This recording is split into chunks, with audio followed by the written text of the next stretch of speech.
Buddhavatamsaka Sutra. Book 25. 10 Dedications. Video 16. When great enlightening beings practice dedication in this way, they realize the equality of all Buddha fields, because they adorn and purify all worlds. They realize the equality of all sentient beings, because they turn the wheel of the teaching of non-obstruction for all of them.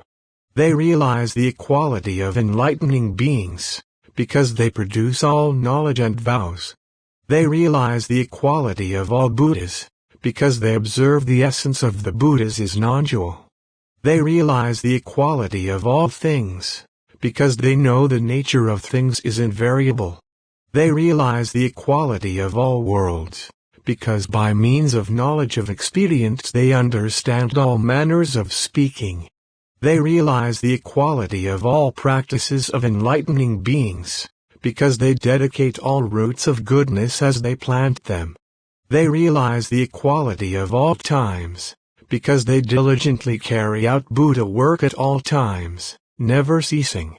They realize the equality of all fruits of action, because they have no obsession with or attachment to any mundane or transmundane roots of goodness, while consummating them all. They realize the equality of spiritual powers of Buddhas, because they manifest Buddha work adapted to the world. This is great enlightening being's 8th dedication, dedication with the character of true thusness. When great enlightening beings abide in this dedication, they attain realization of innumerable pure teachings, and are able to make the lion roar of the enlightened, free and without tear. With skill and means they teach and develop countless enlightening beings, never ceasing at any time. They attain the infinite complete body of Buddhahood, one body filling all worlds. They attain the infinite complete voice of Buddhahood, one utterance enlightening all beings. They attain the infinite complete power of Buddhahood, able to contain all lands in a single pore. They attain the infinite complete occult abilities of Buddhahood, placing sentient beings in a single atom. They attain the infinite complete liberation of Buddhahood, manifesting all spheres of Buddhahood in the body of a single being, attaining true enlightenment.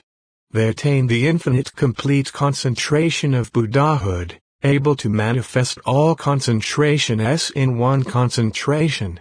They attain the infinite complete perceivers of analysis and elucidation of Buddhahood, explaining a single statement of principle forever without exhausting it, removing the doubts and confusion of all sentient beings. They attain the infinite complete being of Buddhahood, endowed with the 10 powers of Buddhahood, manifesting the attainment of true enlightenment throughout the realm of sentient beings. This is great enlightening being's dedication of all roots of goodness in accord with the character of true thusness. Then the enlightening being Diamond Banner, invested with the awesome power of Buddha, looked over the 10 directions and spoke these verses. Enlightening being's determination is stable, with true mindfulness steadfast, free from ignorance and confusion. Their minds are flexible, always cool. They build up boundless virtuous practices. Enlightening beings are humble and inoffensive. Their aspirations are all pure. They have attained the great light of wisdom, able to illumine all acts. Enlightening beings' meditations and works are great, variously different, extremely rare. They cultivate practice with determination, not retreating, thereby to aid all living beings. Their acts are infinitely various. Enlightening beings practice them all diligently, adapting to sentient beings, not opposing their wishes, causing all minds to be pure and joyous. They have already ascended to the honored stage of the human tamer, freed from all burning afflictions, their minds unobstructed. They know the meanings of all the teachings and practice them ever more diligently for the benefit of the living. The good practices cultivated by enlightening beings are measureless, countless, variously different. They know the particulars of all of them, and dedicate them to help living beings. With subtle knowledge they ever examined the ultimate, universal truth, cutting off all hypostases, dedicating in accord with true thusness. Just as true thusness pervades all, so do they embrace all worlds. This mind do enlightening beings dedicate to freeing sentient beings from attachment. The power of enlightening beings' vows is all-pervasive, just as true thusness is omnipresent. Their mindfulness comprehends the seen and unseen, whereby they dedicate virtues. Subsisting in the night and the day, in the fortnight and the month, and in the year and the eon, as is true thusness, so is their practice. In all times and all lands, all sentient beings and all phenomena abiding therein yet without dwelling anywhere, they dedicate practice like this. Like the fundamental essence of true thusness. Such a great mind do enlightening beings awake, true thusness is whereabouts is everywhere such practice do they dedicate.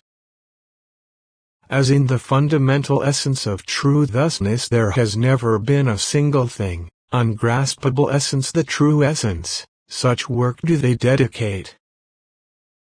As is the character of true thusness, so is their work.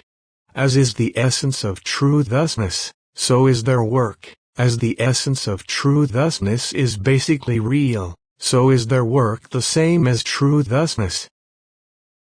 Just as true thusness has no limits, so too is their work boundless, and yet they have no ticks therein, therefore this work is pure.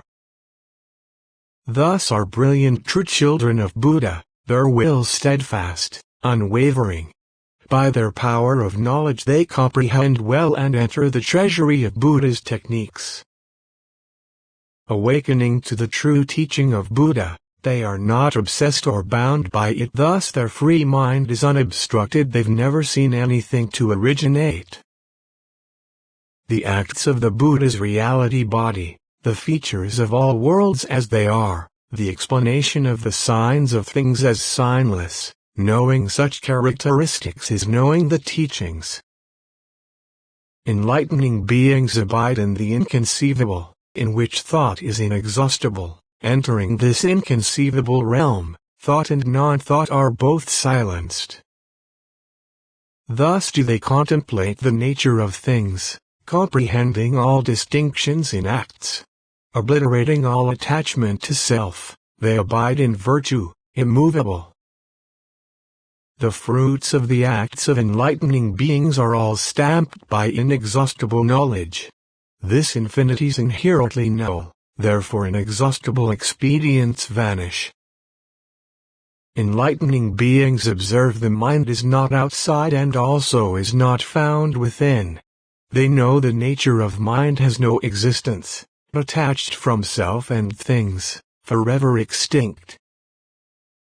Thus do those Buddha children know the nature of all things is eternally void, and there's not a single thing that can create. They realize selflessness. Same as the Buddhas. They know that all worlds are equal to the nature and characteristics of true thusness. Seeing these inconceivable characteristics, they can know the uncharacterized.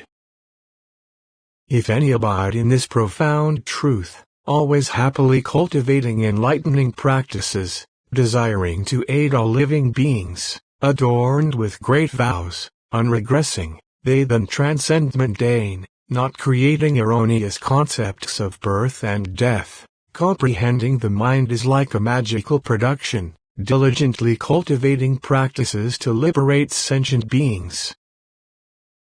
Enlightening beings observe the world with true awareness, seeing that all comes from active conditions. They cultivate practices in order to liberate, including all in the triple world. They know the various differences of sentient beings are discriminations of mental imagery and action, This they observe with complete clarity, without destroying the nature of things. The wise comprehend all Buddha teachings and dedicate such practices, taking pity on all living beings, causing them to contemplate rightly the truth. Continue to video 17.